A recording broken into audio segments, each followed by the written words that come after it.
Mom was still inside. In the midst of a sudden fire at my son's family home, my 7-year-old grandson's tearful cry shocked me. His mother had disappeared without a trace 2 years ago, leaving no contact with the family. Ultimately, there were no eyewitness accounts, and the truth remained shrouded in darkness. But didn't Mom leave? I was puzzled over my grandson's words. However, my surprise grew when the firefighters emerged from the flames, carrying something. At 60 years old, having lost my husband, I'd been living alone for the past 2 years. It might seem lonely, but I found contentment in my solitude. The reason? My son's family lived nearby. Ryan, my only son, married Amy, who is 2 years younger, and they were blessed with a child afterward.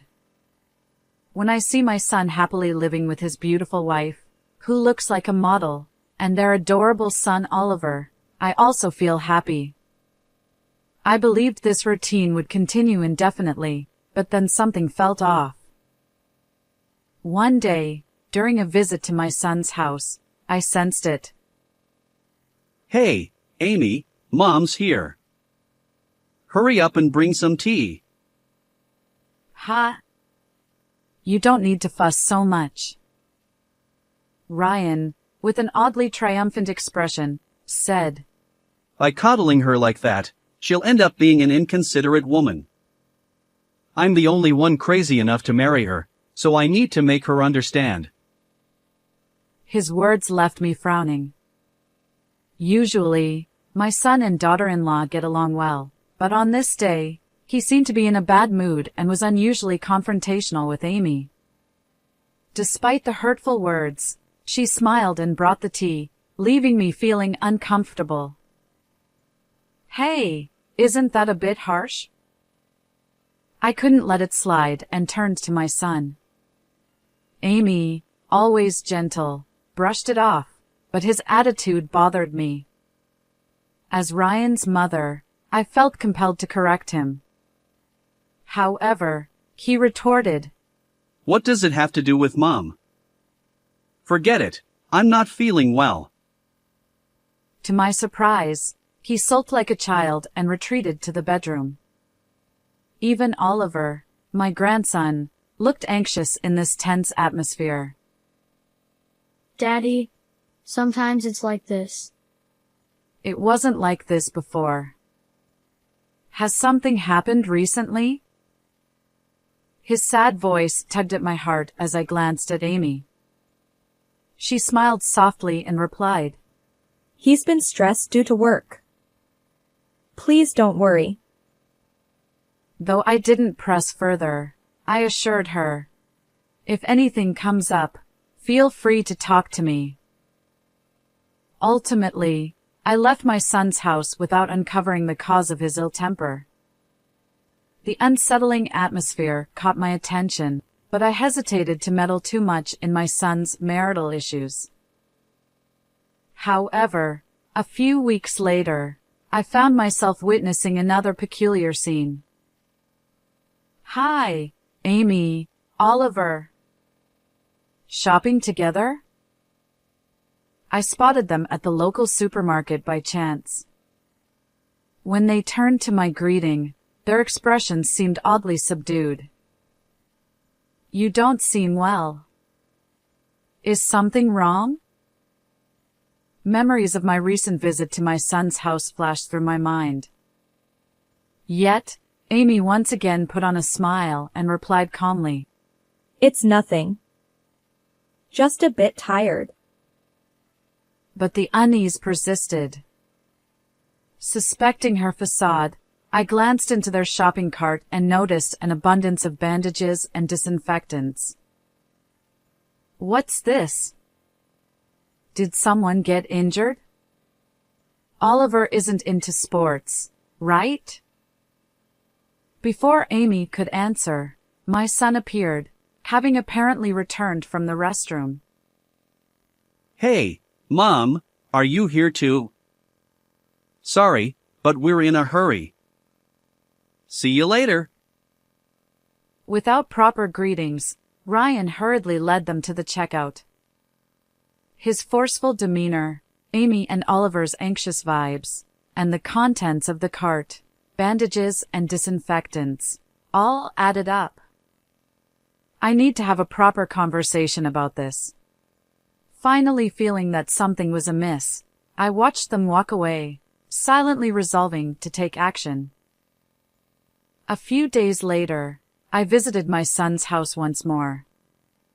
However, it seemed my actions were already too late. Hello. Wait, where's Amy?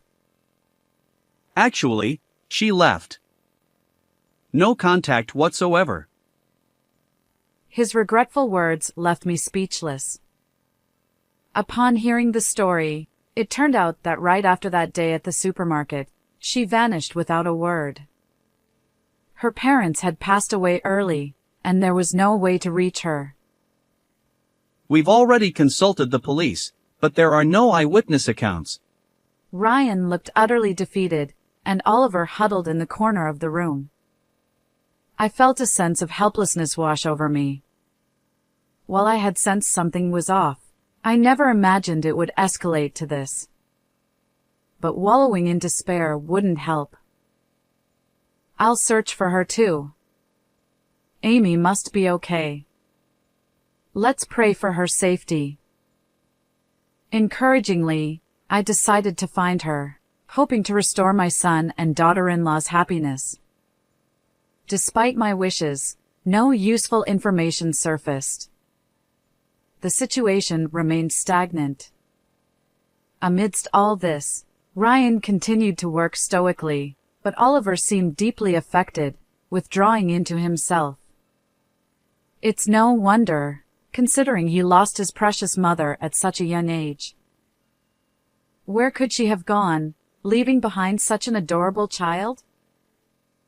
Despite my frustration, I kept a watchful eye on the remaining two. And then, 2 years after Amy's disappearance, a sudden turn of events shook everything. It happened one day while I was out shopping. As I stepped out of the supermarket, I noticed a commotion around me. People were murmuring unsettling phrases like "there's a fire."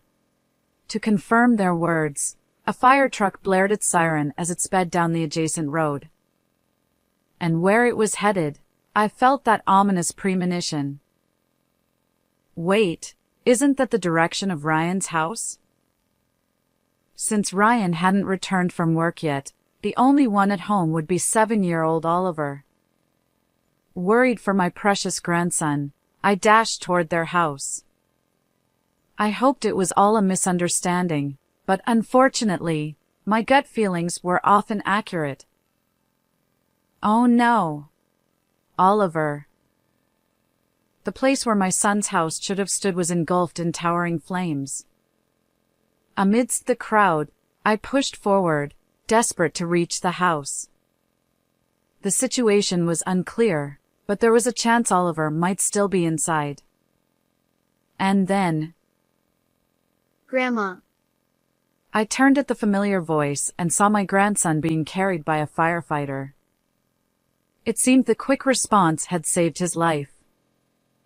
Relieved to see Oliver safe, I was taken aback when he cried out toward the raging flames. Mom is still inside. His unexpected confession left my eyes wide, alternating between shock and disbelief. What are you saying? Mom left 2 years ago, didn't she? No, that's Dad's lie. Mom is still there. We have to help her. Confused, I held my grandson's hand. Despite the chaos, Oliver's distress seemed genuine. And soon enough, his words were proven true. Mom? Really? Upon hearing Oliver's words, the firefighters entered the house and emerged with Amy, blackened but alive. Beside me, who couldn't understand at all what was happening, my grandson wept inconsolably, and his words hit me like a punch to the gut. Dad is to blame for everything. The shocking truth that emerged afterward left me breathless. The next day, alone at home, I waited quietly for someone. Since then, the story I heard from Oliver was too cruel, something I could hardly accept. However, precisely because of that, with a strong determination in my heart, I took a certain action to verify the truth with my own eyes. And a few minutes later, the doorbell finally rang. Mom, where's Amy? Where's my wife? Ryan, sweaty and out of breath, stood before me as he barged into the house, frantically searching for his wife. Watching him, a mix of sadness and resolve, I called his name. I told you Amy was waiting based on an email, but that was a lie. I figured you'd come here. Huh? Why would you? Wait, where is she? Could it be a fire? Ryan's face turned pale, and I gazed at him in silence. Since hearing about the fire at his home, my son hadn't come to pick up his son, Oliver, and Amy remained missing. I had a general idea of the reason, but without hearing it from my son's own mouth, we couldn't move forward. She's at the hospital with Oliver. She's badly injured, but her life was saved. However, there's something we need to discuss first, right? It's not a big deal. So, Amy's disappearance was a lie, I stated. My son flinched, as my mind raced back to the conversation I'd had with Oliver after the fire. According to Oliver, the story of Amy leaving 2 years ago was all Ryan's fabrication. In reality, Amy had been confined to a hidden room within the house, forbidden to leave. He told the neighbors the same lie about her disappearance, and naturally, no missing person report had been filed with the police. Oliver, too, had been threatened not to seek help, fearing that both he and Amy would suffer worse consequences if he spoke up. And unbelievably, Ryan had mistreated Amy, withholding food and even raising his hand against her. The situation was far worse than I'd imagined. Oliver, feeling sorry for the exhausted Amy, attempted to cook for his mother. However, a nearby kitchen paper towel caught fire from the gas flame, leading to the recent house fire and exposing the truth. Why would you keep her confined for 2 years like that? I asked Ryan, my voice trembling as I considered Amy's emotional state. How terrifying it must have been for her, alone in a dark room, having suffered mistreatment from her husband, and unable to seek help due to the false belief that she was missing. However, in response to my inquiry, my son's face flushed red with anger. It's all her fault. She flirted with other men. His unexpected words left me wide-eyed, but he paid no attention and angrily slammed his hand on the table.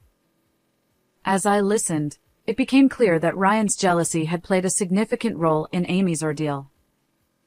For instance, even if Amy merely conversed with male colleagues at work or cashiers, Ryan couldn't tolerate it. He frequently resorted to violence, and the large quantities of bandages and disinfectants she purchased were likely for treating her injuries. So I had her quit her job, and I even made sure she went shopping with me. But still. Then, during a family outing, Amy's beauty inadvertently led to a pivotal event. As they walked through town, a man approached her, showing interest. Although Amy was blameless, Ryan erupted in anger. Like the first time I sensed something was wrong, he grew cold toward Amy and eventually confined her at home. She pleaded to be let out, but he continued the mistreatment, justifying it as discipline. Ryan's defense? I'm just protecting my wife. She's the one who flirts with other men. His strained voice echoed, leaving me speechless. While I understood the concern over Amy's attractiveness, it didn't excuse inhumane actions. Regardless of love's influence, the fault lay squarely with Ryan, not his wife. Facing my drastically changed son, I grappled with a mix of anger, sadness, and frustration. Taking a step closer. Even so, you won't see her again. Why not? She's alive, isn't she? She won't see you because I'm turning you over to the police. I've recorded this conversation. There's no escape, so prepare yourself. My words left Ryan wide-eyed. The fire department's diligent efforts had partially saved the house, including the room where Amy had been confined. Testimonies from the firefighters who rescued her and Oliver's account had prompted the police to investigate Ryan. With ample evidence, this recording would likely seal his fate. But I just love Amy. What's wrong with that? Perhaps realizing what lay ahead, Ryan collapsed to his knees, tears streaming down his face. I can't believe that my son, whom my late husband and I raised, would do something like this. But he's already an adult. No matter how much he cries like a child, he can't undo what he's done. Ryan's only option now is to atone for his sins and live a better life. And as a mother, it's my responsibility to guide him toward the right path. Then all the more reason you should pay for your actions. I was unable to contain my frustration. Ryan looked up, defeated, and I met his gaze. Let's go to the police together. It's the only path left for you, I told him. Finally, he nodded in resignation, and we headed to the police station. Afterward, with sufficient evidence, Ryan was arrested. Naturally, he and Amy divorced, and she received a $20,000 settlement. With a long sentence ahead and a restraining order preventing him from approaching his ex-wife and child, Ryan would never see them again. I cut ties with Ryan as well, and now, Amy, Oliver, and I have moved to a different town, starting a new life together. Amy, who had been visiting the hospital frequently, is now on the road to recovery. We hope for a peaceful life ahead, cherishing our newfound happiness as a family. How did you find this story? Don't forget to subscribe to our channel. See you in the next video.